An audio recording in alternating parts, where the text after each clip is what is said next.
Friends, neighbors, graveyard gang, lend me your ears. I come to you a changed man. I can see now how I have treated our spectral brethren, and I feel shame. I attacked the ghost and the zombie out of fear of the unknown. But through a recent mind-expanding experience, I can see that I was wrong. I have come to embrace the wide tapestry of life and afterlife. The human and the post-human, the outlaws and the in-laws, and even the truly horrendous. And those who stand too close after eating an onion bagel, or who would bury a body in a shallow grave so it is easier for it to claw its way back to the surface. There will be some uncomfortable truths we must face in welcoming and accepting our spectral brethren. You may ask, is it now our job to do the hard work to repair the damage of thousands of years of oppression?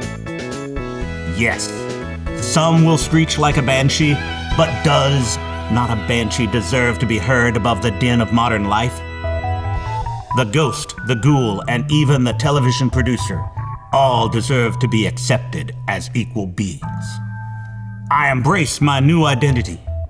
I have transitioned into Hippie Van.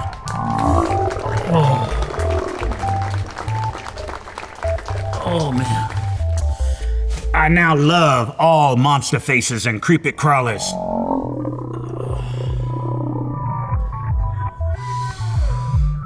I've come to accept my... that hummus and kombucha may not have been too fresh. I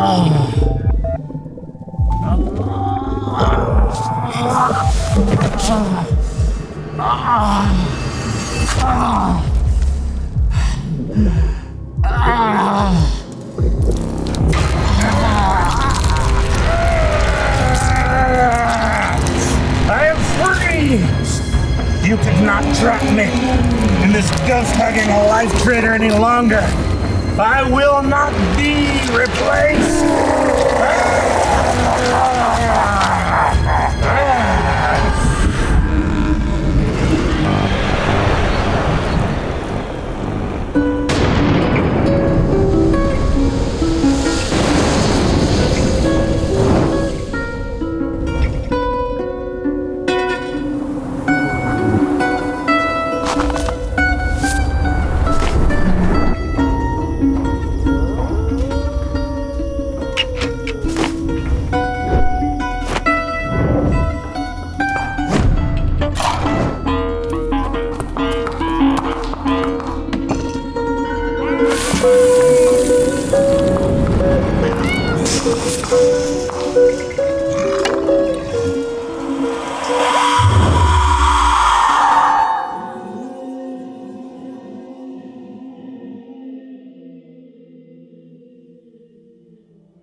What's going on? Hippie Van, you're all right?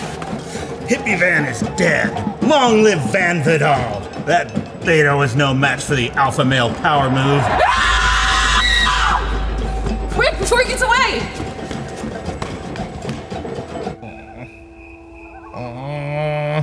Hello, will you tuck me in?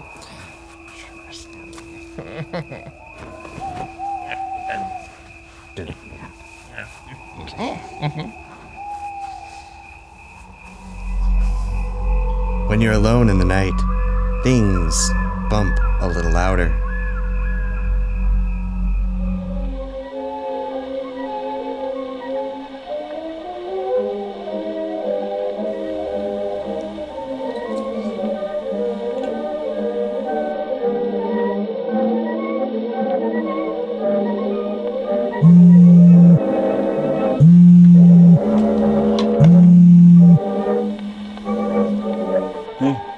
What's up? Alright.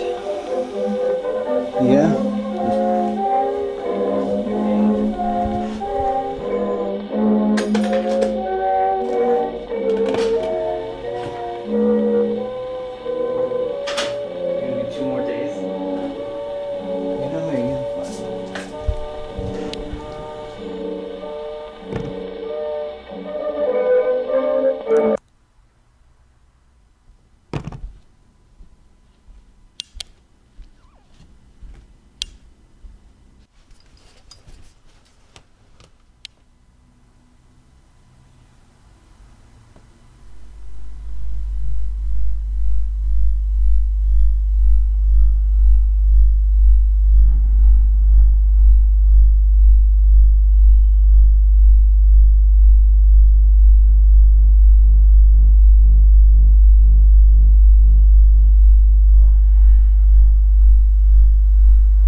Hello?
Anyone there?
Oh, fuck me.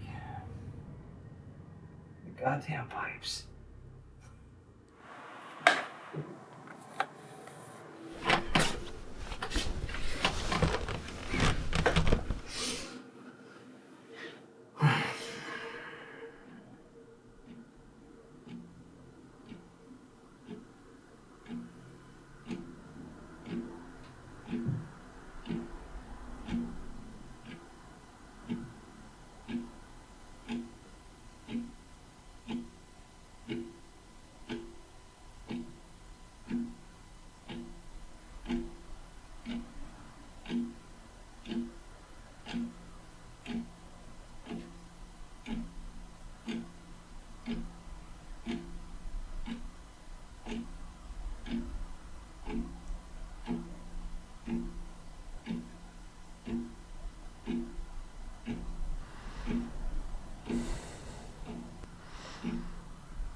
Holy fucking shit.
Well, he may not have discovered what that sound was, but the door seems pretty slammed shut on that mystery anyway.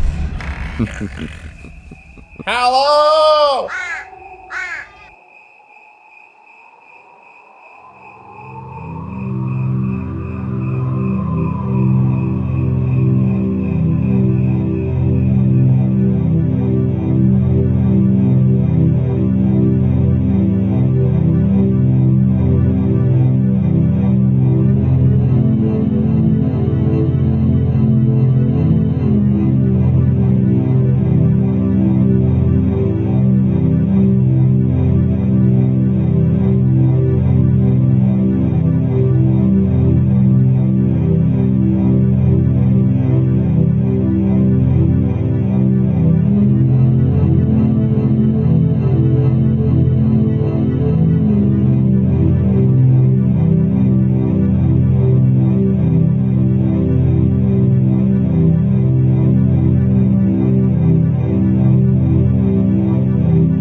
I'm afraid of dogs, Hallow. They're always stealing my limbs to play fetch with. I love dogs. They make me feel so seen, just like our next short.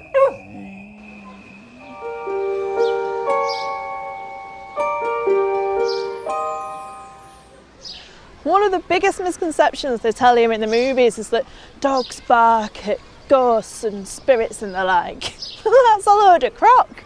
And I should know. When I take Mitzi for a walk across the haunted moor, she doesn't bark at any of the ghouls that hang out there. And you know why, don't you? Because they haven't got a sense, stupid. I know what you're thinking. Why the hell would someone choose to take a tour across the field of phantoms? But it's not as crazy as it sounds. The undead don't want to mug you or rape you, or even ask for a small cash donation. They're way past all that. And to be honest with you, when they glow in the dark, I feel a whole lot safer. After all, lighting in these parts ain't as good as it needs to be. If these shining spooks do ask me for anything, it's usually to ask to stroke my dog. You see, many of them just want to rest in peace, but they can't because of various unresolved mental health issues, I think.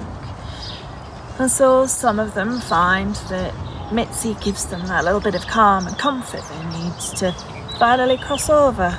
Sometimes I see my neighbour Steve out on the trail and we swap stories about the undead. He told me there's rumours about the end of this world, an apocalypse he called it.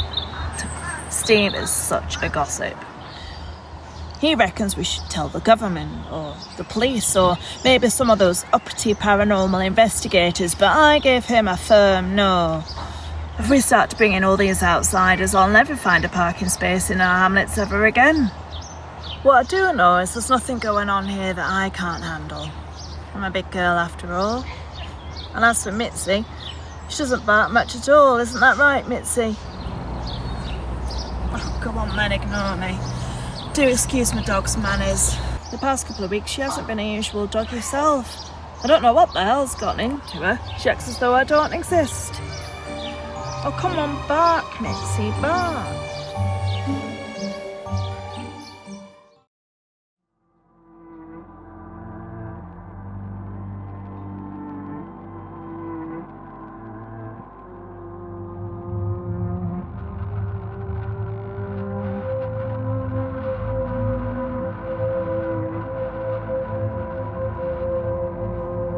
The next time you see the moon, remember the lunatics. Naked dancers howling in rings, drawing down its silver light, both ancient and familiar, a ritual perpetual.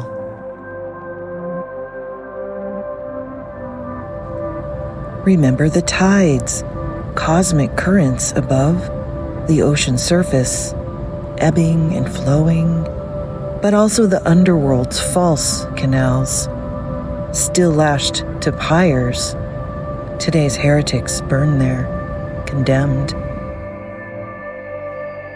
Remember the crescent lamp above, beaming shapes and colors to empower, awaken from slumber, the hidden ones, soon to reclaim grace, to freely walk the valleys without shame. Remember the moon's true color, gray ash mud tinting old blood and ivory bone, a glow beneath the gaze of long dead stars. Meditate over mugwort smoke coiled around portals, keys. Remember the satellite's waxing belly, full of ageless flame. Watch her orbit wobble, keel, burdened by our ceaseless invocations, alchemizing rage into delayed justice. Remember, each day returns to us, shadows deepened by timeless magic. The moon and its feral servants usher in each renewal, silent, unseen, haunting the gray space between.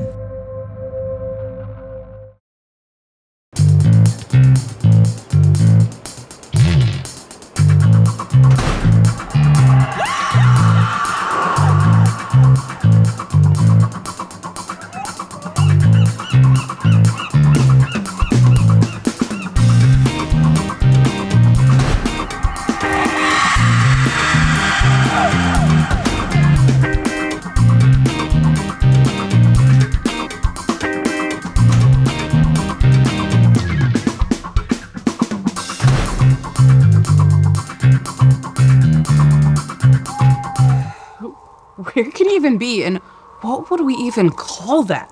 Gross and disgusting. Yes. And I can see we don't have the budget for an extensive search with multiple location changes. We need to find and banish him, like you banished Hallow in season 1. Well, I was able to banish Hallow because he's a ghost. I don't think that would work on whatever Van is. Don't banish him here. There's not enough room for the both of us. And besides, I just got things the way I like them. Well, we have to find him before we can banish him. Well, maybe if you set out some honey, the bee might come to you. Ooh, drama. Now, let's see. What kind of trap would be irresistible to him? The camera. He's drawn to it like a moth to a flame. I've got an idea.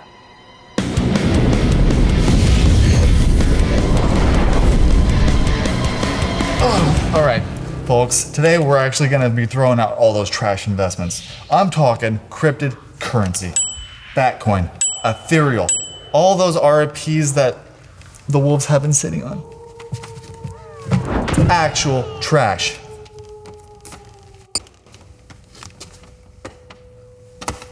Oh. Do you like goat markets? Because that's exactly what we got.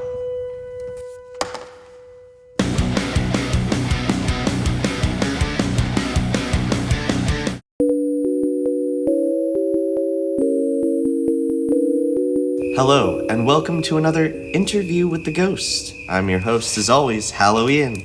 And today, we are joined by Byron Miller, the frontman of Ghosts in the Graveyard. Hi, Byron, how are you? I'm doing all right. How are you? I'm fantastic, and we're just a couple of ghosts in the graveyard ourselves today. Oh, wow. Yeah, so your band just got back together and released its first new album in quite a while. What can you tell us about this project? Whew. Oh, man, where to begin?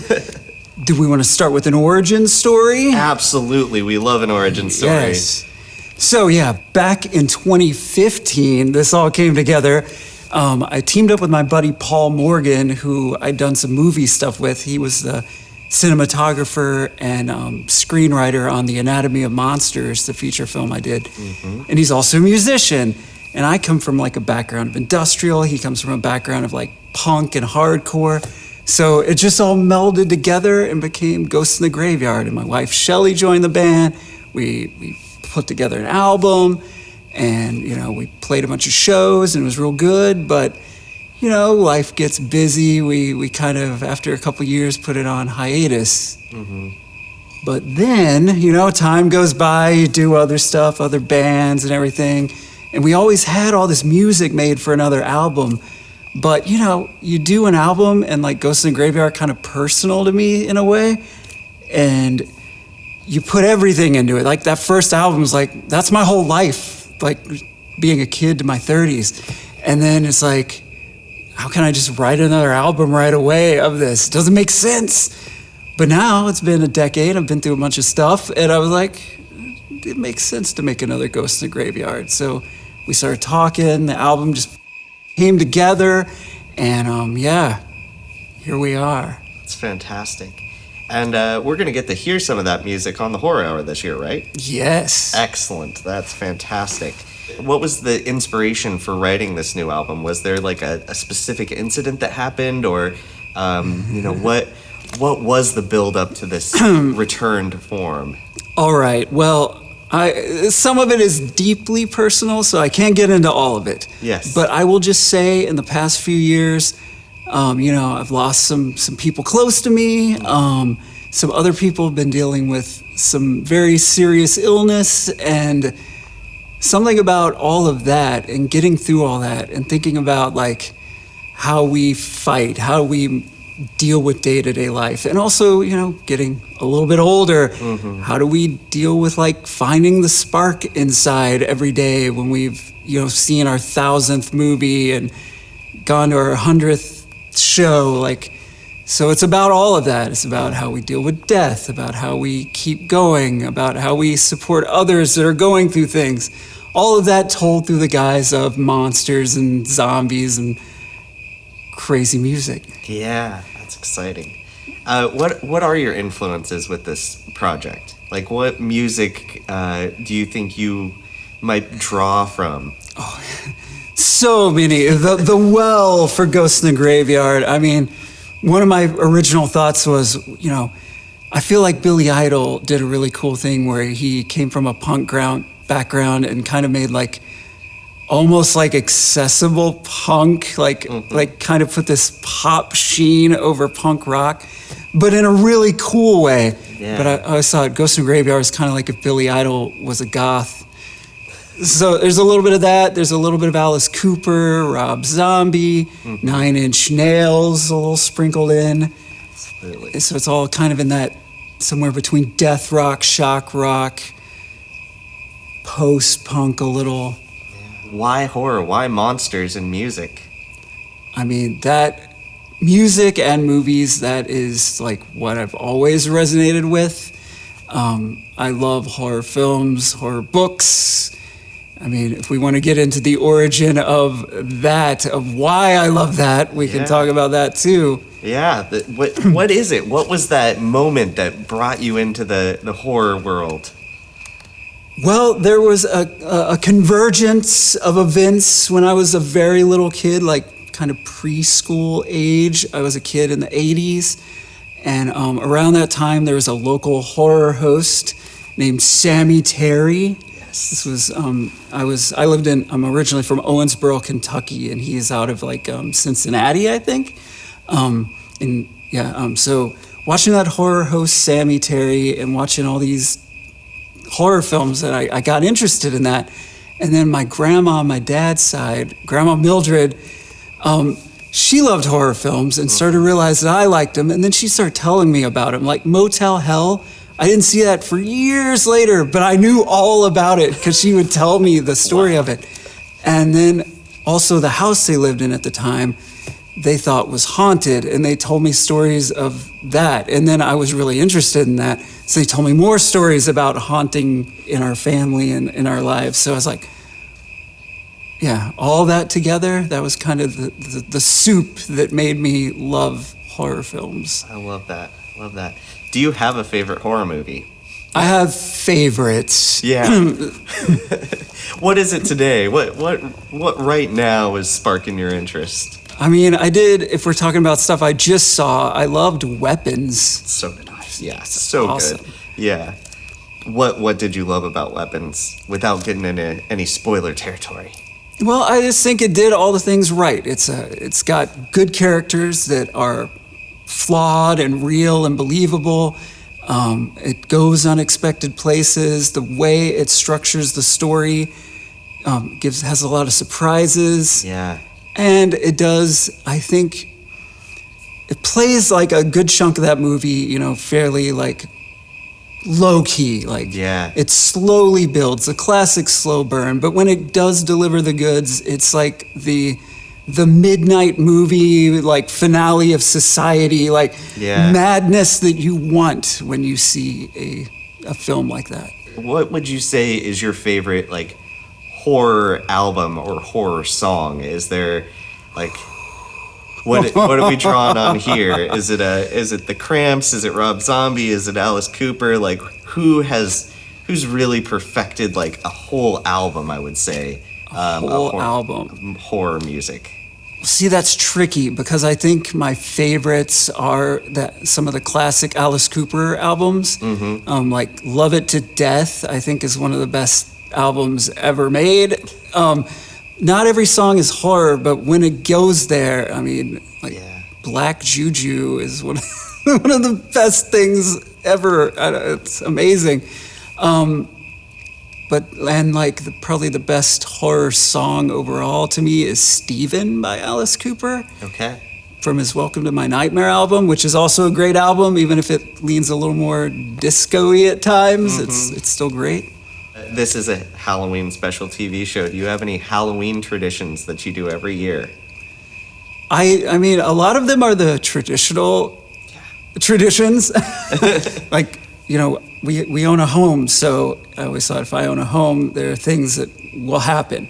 Like we decorate the yard and everything every year. I have to be home at least for the first half of Halloween itself because I think it is my job to pass out candy to trick-or-treaters. Yeah. So things like that. Of course, my wife and I, starting in September through October, it's all Halloween to us. So we get out all our Blu-rays and DVDs of all our favorite Halloween or Halloween-adjacent horror films, and they're all stacked on top of the console there, and we just go through them. That's fantastic. Where can folks find Ghosts in the Graveyard? Yeah, we Ghosts in Graveyard. We've got new album coming out this October, Absolute Death, and it is on all the streaming platforms. And if you go to Bandcamp to the label Remission Entertainment, you'll find the album available on CD. And yeah, it'll be everywhere. And we'll be playing shows too, and we'll have it at the shows. October, November, December. Do you know any shows coming up?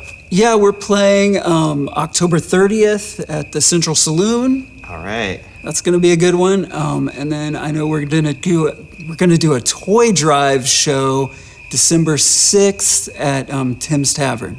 Oh, great. Excellent. Is there anything else you'd like to share with folks? Check out Ghosts in the Graveyard. Well, thank you so much for joining us today, Byron. It's always a pleasure, and we will talk again soon.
Tonight on Seattle Scares, Office Siren, written and performed by Joseph B. Wilkie. I get it. This whole thing is far-fetched, I know. And at the end of the story, you'll see how I'm the real victim here.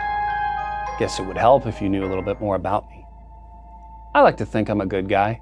Honest, hardworking, good-paying manager gig with a wife at home.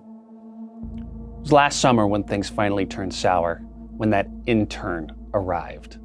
I tried to warn the people above me not to bring a woman into our office, but did they listen? No. Lily. Just saying her name makes me. A temptress in a miniskirt that went past her knees, distracting all of my men from programming. I saw all of it from my office window. One day, these computer geeks are making the moves on her, and the next they're... Jimmy tried his hardest to win her over. Small gifts here and there, flirting. I even saw them getting lunch together on occasion. Then he stopped showing up to work. Not like him at all. No warning or notice. They found him floating in some lake I'd never heard of, the poor bastard. But Danny? Now, Danny was a good kid. Didn't deserve what happened to him. See, we got one of those fancy auto coffee machines at work, beep, bop, boop, beep, beep, beep, and a spray of hot water, and here's your coffee. This whiz kid not only figured out how to disconnect the hot water hose from the back of the machine, he somehow managed to crank the temperature settings to beyond scolding before jamming the tube down his throat. The paramedic told us he technically didn't drown because the piping hot water melted his lungs. Poor guy boiled himself alive from the inside. That did a number on my mind. So much so that I needed a drink. There I am. Enough drinks in me to make me a little dizzy and forget all about the wife waiting for me at home when who of all people but her walks in? Lily. I figure nothing I say off the clock can be used against me. So I get up to give her a piece of my mind when two things knock me completely off guard. The first, how happy she was to see me, and the second, how much her charm worked on me. My knees buckled underneath the weight of her smile. So we get to drinking, have a bit of a chit-chat. Maybe she tells me a bit about her goals, and I kind of sort of made a few promises I knew I couldn't keep. Whatever it took to keep the drinks flowing. We wind up at some crummy motel down the road. I won't get into all the details, but I will tell you, I found the fountain of youth between her legs. I had this whole future plan for us in my mind. Saw it plain as day, like some sort of vision. It was all laid out and ready for me to go. All she had to do was go with it. But she had other plans. Blacking out ain't like what it is on TV. I didn't see red or anything like that. It was more like falling asleep. When was the last time you remember falling asleep? That's what I thought. Things come back into focus and my angel is on the floor with her neck on backwards. And don't you dare act like this is somehow my fault. You can't wind a man up, make him vulnerable, and then go cold on him like that. So like any other man in my situation, I made a plan. She gets tossed into a trunk and we have a little road trip to the tips of where Washington and Idaho kiss. A creek or a river, I don't know the difference really, did the trick. One toss and she's out of my life for good. 3 agonizing days of looking over my shoulder go by. I'm biting my nails, waiting for the cops to burst down my door and haul me off. But nothing. No one at the office noticed she was gone. So one night, I'm working late to avoid the missus back home. I'm walking to my car past the courtyard fountain when I hear someone hum. A familiar yet impossible voice. Hers. Sure enough, right in front of me. Naked as the day she was born in that fountain stood my Lily. Her song, her voice, her looks, all of it was a hook that pulled me to her. Join me, she says, pointing to the black and murky fountain water. I lifted my leg up, ready to leap in when she raised her hand. No, your head. Dunk it under, she whispered. Wrapped around her finger, I took in my last breath and placed my face under the murk. The warmth of her joy outweighed the frozen blackened agony flooding my lungs. You'd think this would hurt, that I wouldn't willingly do this to myself, but no, the exact opposite. It was the happiest I'd ever been. Because dying was the only thing I ever did that actually mattered. Roberta, my love, Hallow and Sam have asked us to introduce the next film. But why, Fernando? Because we couldn't let Magic Mirror Jody the Tree do it. Hey, why not? Yep. That trust got me all stoved up. Oh, these interrupting objects. I cannot handle this rudeness. Yes, we will never more host another segment for those ungrateful undead.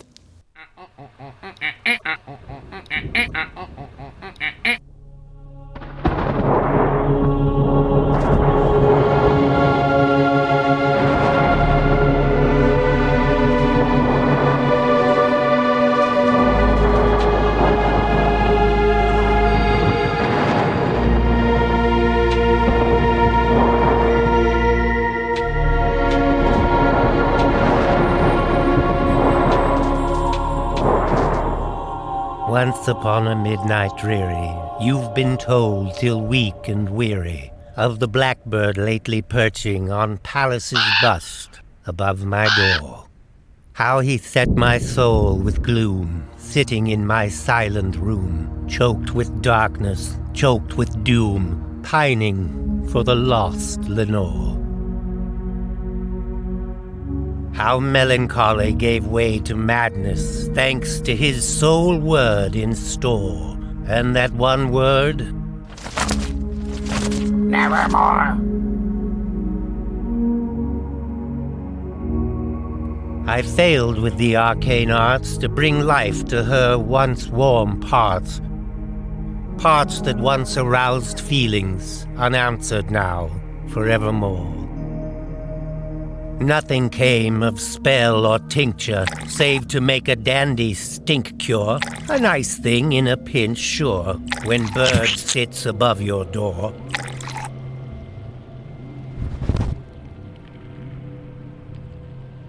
But mostly life was grim, depressing, deep to the core, with that bird's croak as its score.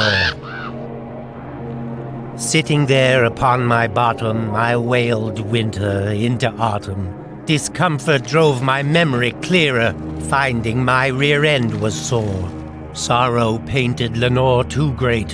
Her nose in public she picked and ate. She'd clean me out on a date, then leave me lonely at the door. Lunacy gone, madness lifted, so, said I, to bird of yore, be gone with your nevermore. With soul well purged, well catharted, 's time my social life was started. Donning dancing shoes, I carted them toward the waiting door. Then my fingers on the handle, a rude mess fell on my sandal. Sooth, I cursed both heaven and hell, gazing high above my door. There the raven, perched he gloating, let me pass, I did implore. Quoth the raven, nevermore. The nerve, you of lowly species, I said, wiping off the feces. To bar me from retreating out my only chamber door, my great gloom has gone expired. You have constantly conspired to give me grief, and now I'm tired of your gaudy metaphor. Then the raven, perched and gloating, turned his tail out once more. Quoth I to raven, nevermore. I reached the door and open flung it.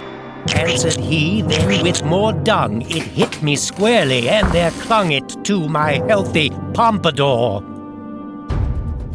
I cursed the bird, I dethroned him with gross adverb and synonym. Black, dark, dank, and so dim, gaunt, ghastly bird whom I abhor. Knowing no oaths made to counter, save that one word, nevermore. The beast, he croaked that word once more. There I stood, I fumed and sputtered. Then his wings he flitted, fluttered, and launched himself, pecking, jabbing, decking me out on the floor.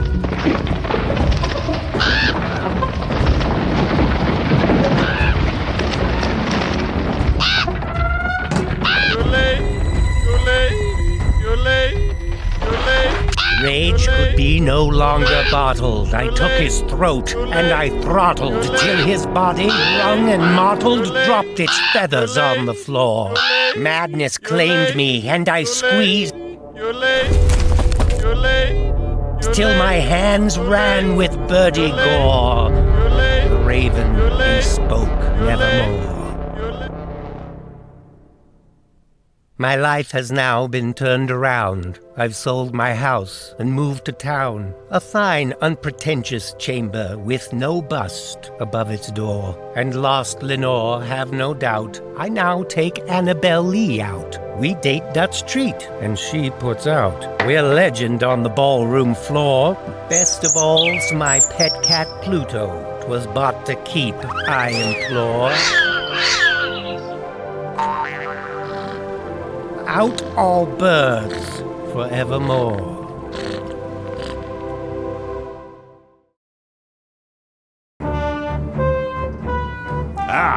What do we have here? Good evening. I'm Van Vidal, and I'm here to flood your zone. You can't chop-block my agency. The radical producers, ghosts, ghouls, and zombies will not stop me from leading us to the days of thunder. Chaos is coming, and I'm bringing it. The only way we lose is if we quit, and we're not going to quit. What's going on? Whatever you are. You can't stop me. I'm a force more powerful than you know. I have media attention. Oh, shut up. Oh, you cursed rats. Look what you've done. I'm melting. I'm melting. Oh, what a world. What a world. Oh, who'd have thought that two females like you could destroy my beautiful wickedness? I'm going, but I'll be back. I'll always be back.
Cause I ain't got nobody.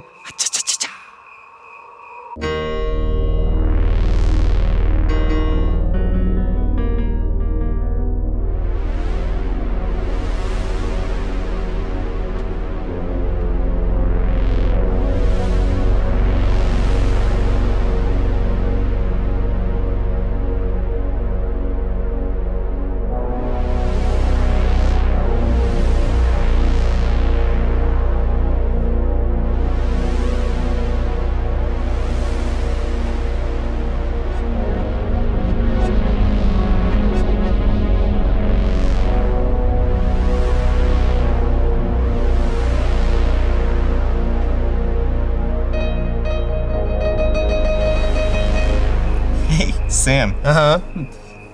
Thanks to all them for joining the Patreon. Yeah. What? You haven't? Huh? Why not? go join the Halloween Horror Hour Patreon. You get monthly watch-alongs and other cool perks. It's kind of like a sleepover where you get to watch movies, huh? Yeah, patreon.com/Halloween. See you there.